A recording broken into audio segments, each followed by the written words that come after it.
We don't give houses to waiters, she joked. Everyone laughed, except me. Everyone laughed when she said it. Except me. Because the joke was about me, and it wasn't even clever. We don't give houses to waiters, she smirked. And the whole table erupted. White wine glasses clinked, someone actually snorted, and her fiancé, my older brother, smiled like it was just another roast at my expense. Like it was fine because we were family. I stood there with the dessert tray in my hands, the flame on the creme brulee still flickering under the crystal light fixture. She didn't say it in anger. That's what made it worse. She said it like it was a fact. Like I didn't belong there, not at the party, not in the conversation, and certainly not in the house that had once been mine. Well, not legally. But I'd lived there. 4 years. The house on Oak Ridge. The one Grandma left to us, to both of us, before the family lawyer found a technicality. I watched as everyone moved on, laughing about honeymoon destinations and registry gifts while my face flushed hot. I placed the desserts on the table, nodded politely, and walked back to the kitchen. And I promised myself something right then. This isn't over. That night, I clocked out early and walked home to my studio apartment above the laundromat. It smelled like dryer sheets and wet concrete. My bed was still unmade, my only window jammed half shut. I sat on the edge of the mattress and opened the folder I hadn't looked at in nearly a year. Inside, a copy of Grandma's original will. Handwritten letters from her to both of us. And one photograph. Us as kids. Him holding a football. Me holding her hand. I flipped over the photo. On the back, she'd written in that shaky cursive I hadn't seen in years. The house is for both of you. Don't let paper decide what love should. But paper did decide. And they made sure of it. See, what no one at that dinner party knew, not even my brother, is that I've been watching. Quietly. Carefully. And I've got more than just bitterness now. I've got proof. Because Grandma's updated will that cut me out? It wasn't in her handwriting. The first time I saw the updated will, I knew something was off. Grandma's penmanship was legendary in our family, loopy, elegant, impossible to imitate. But the signature on that document? Tight, angular, practically mechanical. Not even close. Back then, I didn't push it. I was grieving. Lost. And my brother? He was the executor. He waved some paperwork in my face, talked fast, used words like probate and default clauses, and said Grandma must have changed her mind before the stroke. Said I should be grateful she didn't leave me out completely. I still got a check, $5,000. Enough for first and last month's rent on my shoebox apartment. Enough to stay quiet. Or at least that's what they thought. But tonight changed something. Her voice, that smug "we don't give houses to waiters" line, lit a fuse I hadn't realized was still there. I wasn't angry. I was focused. I went to the closet and pulled out a small fireproof safe. Inside were all the originals, Grandma's birthday cards, old receipts in her handwriting, the last grocery list she wrote before the fall. I scanned them into my laptop. Opened the image of the updated will I discreetly photographed the day of the reading. Then I emailed both to someone I hadn't spoken to in months. Her name was Maggie Carson, forensic document examiner. We dated for about 7 months back in college, and while we didn't end well romantically, she owed me a favor. At 2:14 a.m., she replied. Not even close. That will is forged. Who did this? I stared at her message. Then I typed back. My brother. Or the woman who just joked about waiters not getting houses. I didn't sleep that night. I lay in bed with my laptop open, staring at every file I had. Grandma's medical records. Emails. The voicemail she left me the week before she died, where she said, "We'll do brunch next Sunday, sweetheart. I've got some news to share about the house." She never made it to brunch. The next morning, I called the lawyer who handled the estate, Mr. Dunley. He was polite, distant, and clearly surprised to hear from me. "Can't help you, son," he said after I brought up the signature. "The matter's closed." "Is it still closed if the will's a forgery?" Silence. "Then, you'd need real evidence of that. And someone willing to file a claim." I thanked him and hung up. Fine. If I needed evidence, I'd get more. If I needed someone willing to file a claim, that someone would be me. I went into work that night like nothing had changed. Took orders. Refilled waters. Smiled. But I paid attention. They were back again, my brother and his fiancée. Laughing in their corner booth. Ordering expensive wine and pretending the world belonged to them. She wore a diamond the size of my student loan debt. He wore Grandma's old watch. I brought their check to the table, as usual. "Thanks," she said sweetly, not recognizing the storm behind my eyes. And hey, sorry if that little joke the other night rubbed you wrong. You do make a great waiter. She winked. I smiled. Then leaned in and whispered, and you forge a terrible signature. She blinked. What? I straightened up. Nothing. Have a lovely night. I walked away before either of them could speak. And I swear, when I turned back, just for a second, her face had gone pale. Because now she knew. I wasn't just a waiter anymore. I was the problem they didn't see coming. I didn't go to work the next night. Instead, I went to the courthouse. The clerk at the civil division looked half asleep until I slid the folder across the counter.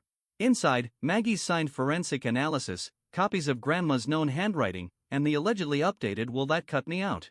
He skimmed the documents, looked up at me, and said, "You filing a claim of probate fraud?"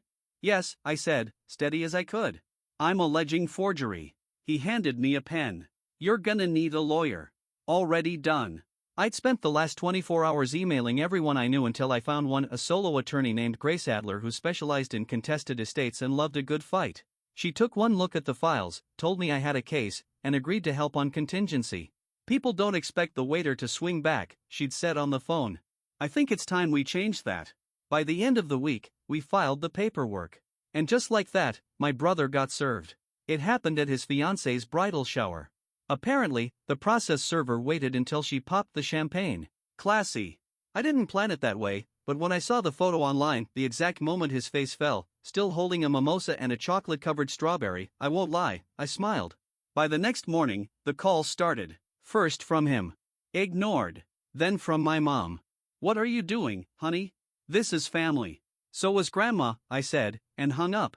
Then came the damage control.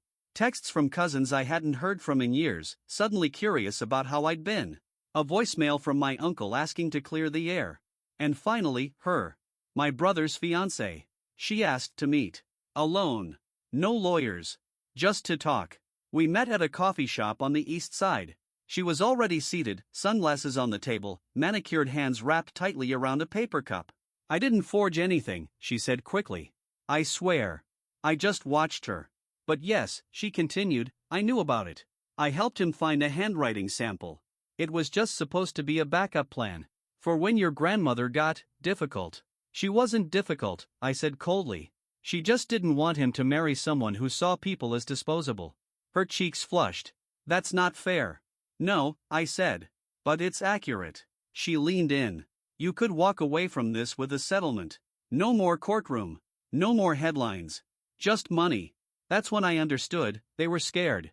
Scared it might all unravel. Scared I might win. Scared the truth, that I was the real heir, might actually come out in public. "I'm not doing this for money," I said. She narrowed her eyes. "Then what do you want?" I stood. "I want what Grandma left me." Before she could say another word, I walked out. The sunlight hit me like a second chance. That night, my lawyer texted me. "Court date is set. They're trying to push a private mediation." "Let them," I replied. "They'll want quiet. I want the truth." But just when I thought I had the upper hand, something changed. Grace called the next morning, voice tight. "I got a tip from someone on their side. You need to come in." "Why?" "They've filed a motion and introduced a new document." I blinked. "What kind of document?" "A video." She paused. "One that allegedly shows your grandmother signing the will." The video was just under 2 minutes long. No sound. Just grainy footage from a phone camera, propped at an awkward angle on what looked like the edge of a bookshelf. In the frame, my grandmother. Sitting at her old oak desk. A pen in her hand. A stack of papers in front of her. And standing beside her, blurred but unmistakable, was my brother. Grace hit pause. "This is what they're banking on," she said. "Proof that she signed the amended will willingly." I leaned forward. "Can you prove it's fake?" She shrugged. "Not yet. But here's what I can tell you, the timestamp on the file says it was recorded 6 days after her death certificate was signed." I blinked. "You're joking." "I wish I were." "So it's doctored?" "Maybe. Or the date was altered. Either way, it doesn't help their case unless it holds up under forensic scrutiny." I exhaled. "They're desperate." She nodded. "And getting sloppy." Later that night, I drove out to the house. Not the apartment. Not the cafe. The house. Grandma's house. The one I'd grown up in, spent Christmases in, and watched get ripped out of my hands by a forged signature and a few well-placed lies. It sat there on Oak Ridge like a memory someone tried to delete. They were still living in it, of course, my brother and his fiancée. But they were out of town now, taking space after the court filing. I'd watched them leave earlier that afternoon with suitcases and tight jaws. So I walked the perimeter, just like I used to as a kid, and found the crawlspace door still loose behind the hydrangeas. Inside was dust, cobwebs, and the lockbox. The old one. The one Grandma kept for decades. Still there. Inside it, a red leather journal. I took it and left before anyone knew I'd been there. Back home, I opened the first page and nearly dropped the book. March 12, 20XX. Today, we met with the estate attorney.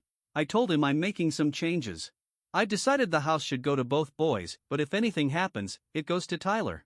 He needs stability. He doesn't chase things like Mason does. Page after page.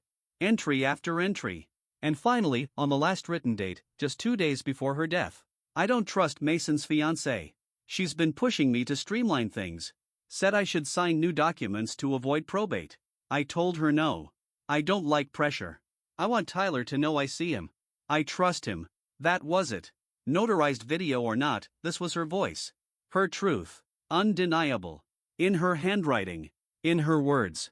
I handed the journal to Grace the next morning. She smiled. This is a weapon. The hearing came 2 weeks later. And when the judge asked if I had anything to submit before arguments began, I stood up, cleared my throat, and placed Grandma's journal on the bench. My grandmother couldn't defend herself, I said. So I'll do it for her. By the end of that week, the court ruled the amended will invalid. Probate fraud. Forgery. The house, legally, was mine. The silence from the family was deafening. I expected fury. I expected more threats. But what I got was nothing. Like they knew they'd been caught. I didn't evict anyone. Not yet.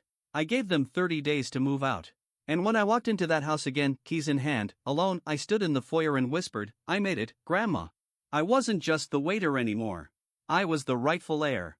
The one who refused to laugh off disrespect. The one who didn't stay silent. The one who showed up when it mattered.